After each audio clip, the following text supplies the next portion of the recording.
guys, Steve Morgan here for Fishing Monthly magazines, or in particular www.tacklejunkie.fish, and that's the fishing tackle testing new products arm of Fishing Monthly magazines. Pretty special thing we've got on today. We've decided that we need to do more reviews in this magazine, and we need reviews that encompass the health of our readership and our viewership out there. So we have recruited three guys today. I've got Aaron, I've got Jared, and I've got Brian here, and they are guys that we've never met until 5 minutes ago. We are going to get them to help us review these first products in our first review. It is spin reels for around $200. Our theory is you got $200 in your skyrocket.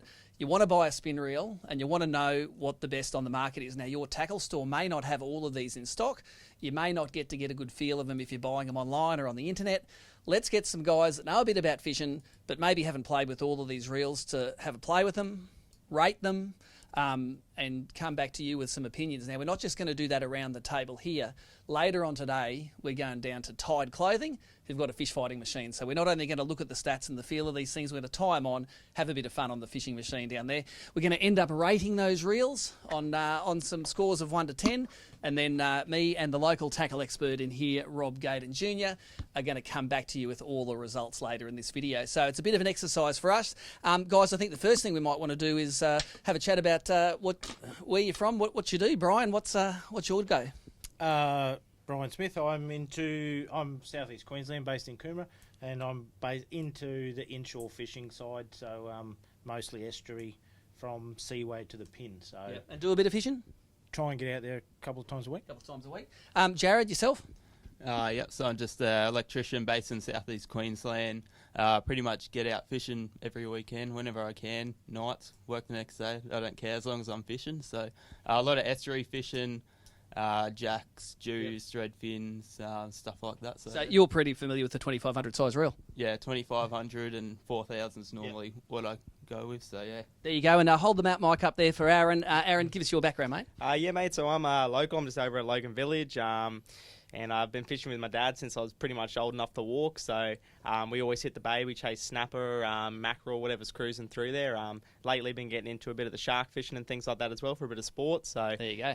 Can't beat being on the water, mate. It's awesome. There you go. So three absolute fishing nuts here from Southeast Queensland, and all familiar with the Threadline stuff. So I know that maybe you guys are used to maybe spending more than $200 on a reel. Like if you like a good tackle, it's pretty easy nowadays to spend, $500, $600 on a reel. But we're working on that lower end of the market, that $200 at the moment. A lot of guys getting into fishing, you might be watching this thinking, I don't really know what to spend and get started on. We're going to try and come back to you with some advice. Put it all into perspective. I found this out the back before. This is old Shimano Aero cast. It's a 1000 size. It's a 1010, probably about 20 or 25 years old. Fishing reels have come a long way. This thing here doesn't have an infinite anti-reverse. I don't think it's got a bearing in the roller, although it looks fairly big. A lot of these reels had bushes in the rollers. They had very agricultural oscillating systems, so the line often didn't lay very well. And the drags were sometimes good and sometimes ordinary. But the thing was, back in the day, a reel that you paid $500 for is very similar to a reel you pay only a couple of $100 for today. So I think you guys might all agree that fishing reels are getting lighter, stronger, better drags, and overall value for money is pretty much up there. Would you agree? Totally, yeah. The prices are dropping all the time, so especially something like Daiwa, you pick up a good reel for under $200, $150. And now this thing is dead set. They used to call these reels coffee grinders. This one feels like it's ground a bit of coffee. But the question we had before was, would some of these reels that we have today, would they last 20 years and would they be still in the box? So we'll have a bit of a discussion about some of that today. One of the disclaimers for today, we got all manufacturers. We sent them out an invitation to be involved. The only major one we haven't got here is Shimano. So couldn't get through their system that they needed to send us a few reels. But we have got reels here from Daiwa, from Penn, Abu Garcia. We have one from Alvey. Got a couple of Rapalas and a Quantum here. So it's a pretty good cross-section of what you're going to see in most tackle shops here in Australia. Now, I want to talk a little bit about some of the things that we can judge. Things that we're not going to talk about right here, but things you can judge are the number of ball bearings in a reel, whether they're ball bearings or the roller bearings to help with that infinite anti-reverse.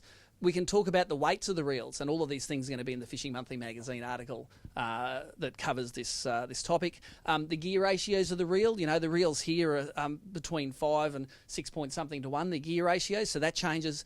The capacity changes too, how much line you can fit on the spool. For this test, we filled all of them with 12-pound platypus monofilament lines. So we've got the same line on all of those reels. And then the other thing is a lot of the companies now like to say, oh, my reel has, 10 kilos of drag.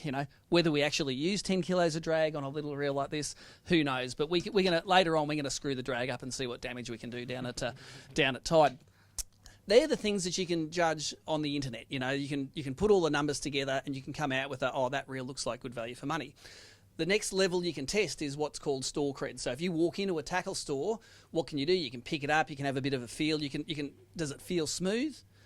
Does it look good? Does the handle feel good? We've got a real variety of handles from little tiny finger-sized handles to full-on knobs here.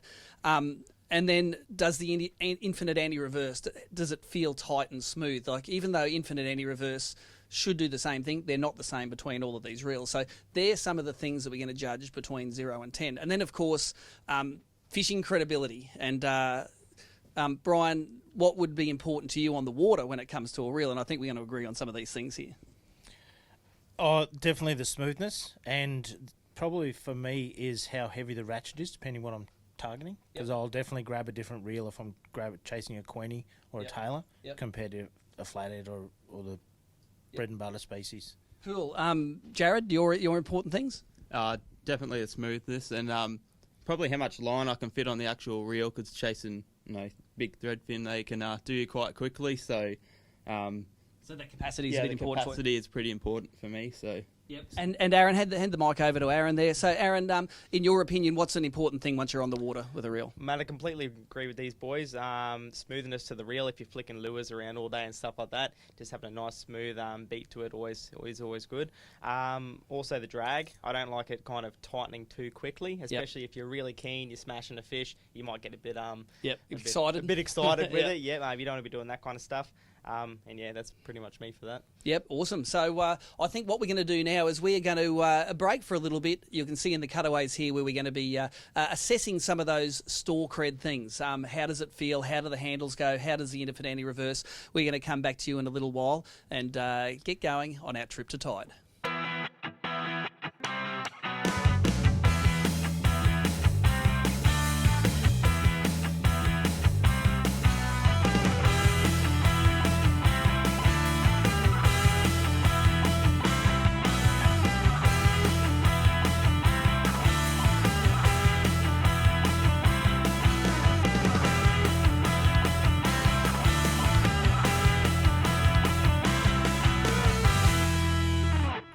So this is how you do the reel test. You get this reel out of the shop and out of the box, get some line on it, and onto one of Nick from Tide's digital fish here. And she's fighting all right, mate. It's only a 2-pound bass, but it's giving you some stick. Oh, mate, she's a good one. Yeah, nah. PB, I think, on this one, mate, yeah.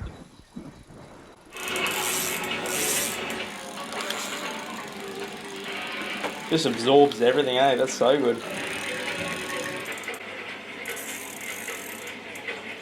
So now that we've done the tests of all the reels, the guys are tying on to something a little bit bigger. Saltwater fish here, and your hands are going to cramp up, aren't they? I think so. He's doing me. I've got him here. He's coming. I think on all the testing we've done, you have been the hardest on the gear, and you've got this drag tied up pretty tight. It's a low reef here as well, eh? It's fairly limited conditions. Yeah, that's why I've locked it up. I think he's going to reef me, so it's all good. At the end of this, when you catch this thing, I think it's only a slimy mackerel. Are you going to hold that TV way out in front? I am. I'm going to make him look twice as big, so it's all good. All right, mate. And overall, how was the fish fighting machine in giving you an idea of how these things perform under pressure? It's exactly like onto a real fish. You wouldn't know. If you had your eyes shut, you'd think you're out there. So you mightn't have seen it on the video, but there was a fair bit of work going on in there, putting all of these 9 reels through the paces. So what stuck out as something that you learned from today? They've probably all got their place. They're all good reels. They've all got a different target species. Some probably broader range than others, but some I would definitely say target in the bream series. Some I'd be wanting to target the larger pelagic type rock, around the rocks kind of thing. And your personal favourite?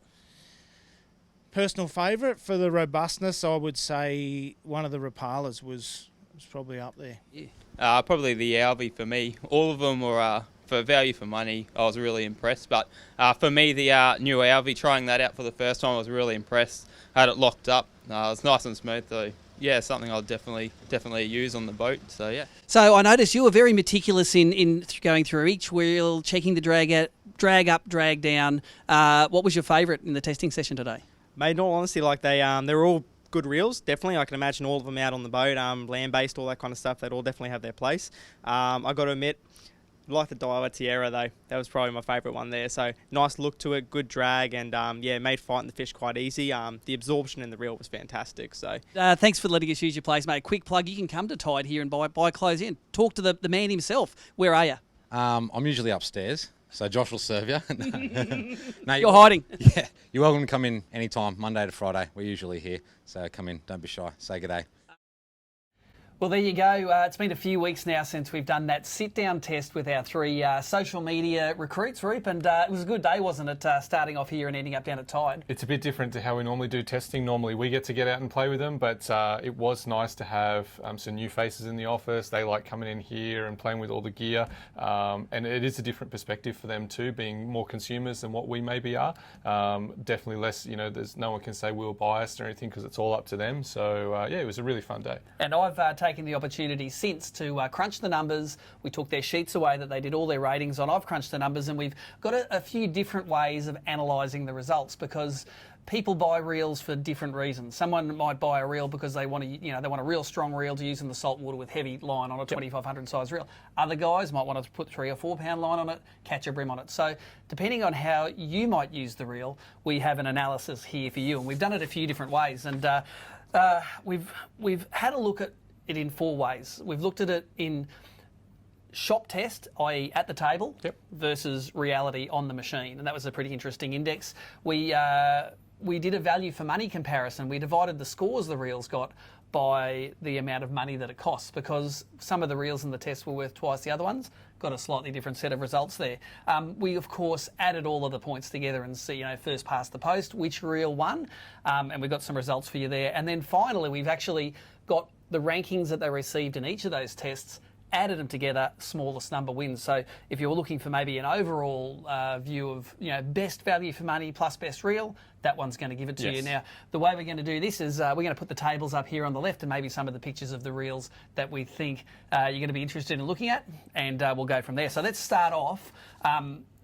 We call it the shop versus fishing test. When you go into the shop, you can pick up the reel, you can spin the spool. Back at Mo Tackle, Roop, it was what was the drag test? Yeah, just a couple of spins and a couple of turns of the handles, and most of the time it was blind brand allegiance. A guy was a Daiwa guy through and through, or a Penn guy through and through, whatever it might be. They come in and go, yep, that feels good, mate, and then put it in the box. But until you actually get it out there and put it through some practical tests, and you never really know. Yep. So yeah. Well, this is the results for shop feel scores versus I've just fished with this reel score. So what it shows is the higher the number, and we took the fishing off the we took the shop off the fishing scores. Yes. So the higher the number, the better. So if you have a look at the table here, the Daiwa Tiara and the Daiwa Excella, they excelled in actually fishing better than they rated in the shop scores. Yeah. So, you might think, they feel all right now, but once you put them on, put some line on and put them on the fishing machine, looking great. Yeah, so once we went to Tide, then they actually scored, and used their fishing machine, they actually scored better than what the guys thought they were when we were just sitting around here at the table. So having a look at that, the Daiwa Tiara, the Daiwa Excella, 4.5, 3.9, they've exceeded it by, and the Quantum Inshore Smoke and that Rapala R-type reel, all over 1. So they, they scored a point more on the fishing than they did in the shop. So interesting. So if you're looking at that point of view, there are your results. Let's go to the next test. The next test was the value for money test. Now, we went and found some prices for these reels, mainly on the Mo Tackle website. Mainly on Mo Tackle, because they got everything. Yes. And they have a price which is fairly reflective of what you can get in the market. Yeah, that's right. So what we did is we took the scores and we divided them by the number of dollars that you had to pay to get the score. So for something like the Daiwa Excella, and you can see on the table here, the Daiwa Excella ended up on the top of that. That's only about a $120 reel, but scored really highly, gets a really high rating here, whereas something like the Alvey Orbiter, which gets the lowest score here, really nice, smooth reel, but it costs twice the amount of that Daiwa reel. So if you have a look here, the top 3 performers there again, the couple of Daiwas and that Rapala R-type as well, both had the features of a deer reel, but for a low price Yes. tag. So if you're only after value for money, maybe this one here is the one that you want to look at. So third one we have, and you can see the table here, most points wins. We just added up all of the shop field scores plus all of the fishing scores, and this is what we came out with. And a lot of our testers actually commented on the time. They go, this Alvey spinning reel is really nice. It was the first time lots of them had seen it. They are a fairly new thing to market and have only just started hitting stores. And with the new Alvey setup, it's less and less stores too. So a lot of them just picked it up and went, oh wow, that feels solid. Yep. They like the big ball handle, but as we said, it is the more expensive one. So as you go through each table, it sort of works out in a different position. Yeah, exactly. So the Alvey Orbiter was about $260. So it was over that $200 mark, and it's fighting against the $125 reels, $130 reels.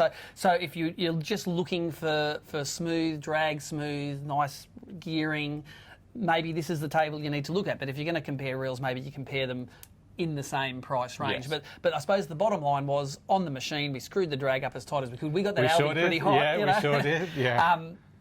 It fishes as good as it looks. Correct. Yeah, so that was what we took home from that.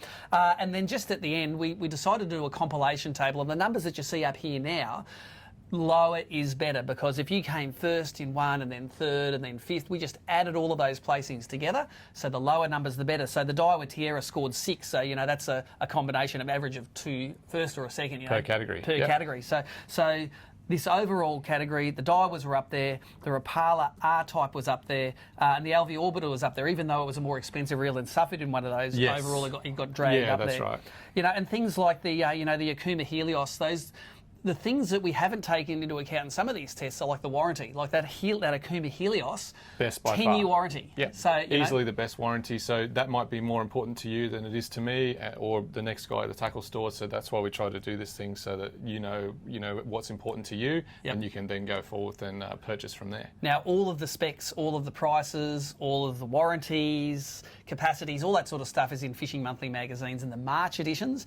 If you're watching this video and it's already out, you can probably go to issue and see one of our back issues. You probably can go to wp.fishingmonthly.com.au. I will have it on the website. It'll be up as soon there. as I possibly as can. As soon as it's run in the magazine, all of those results can go up on the website there. So these may not be the reasons you want to buy a reel, but we've tried to give you all of the facts and figures plus our guys' subjective opinion in this test here. So look, I think the take-home message is, the best and the worst of these reels were all pretty good. Like, we tied them all onto that machine and we gave them a good flogging and nothing failed. Yeah, out of the whole 9, and we did really go to every wholesaler and manufacturer that we could, but we ended up with 9 reels, and nobody was disappointed in any of them. They all said, I would be happy to own this, and all the guys, I'm sure you'll probably see, were naming, I'd love this for jacks, or I'd love this for surf casting off the beach, or I'd love this for a different species. So they all, because they all fish, they all knew that there was a purpose that they'd be able to use each reel for, but then it does come down to, once you're in a tackle store, what you're looking for on that particular day.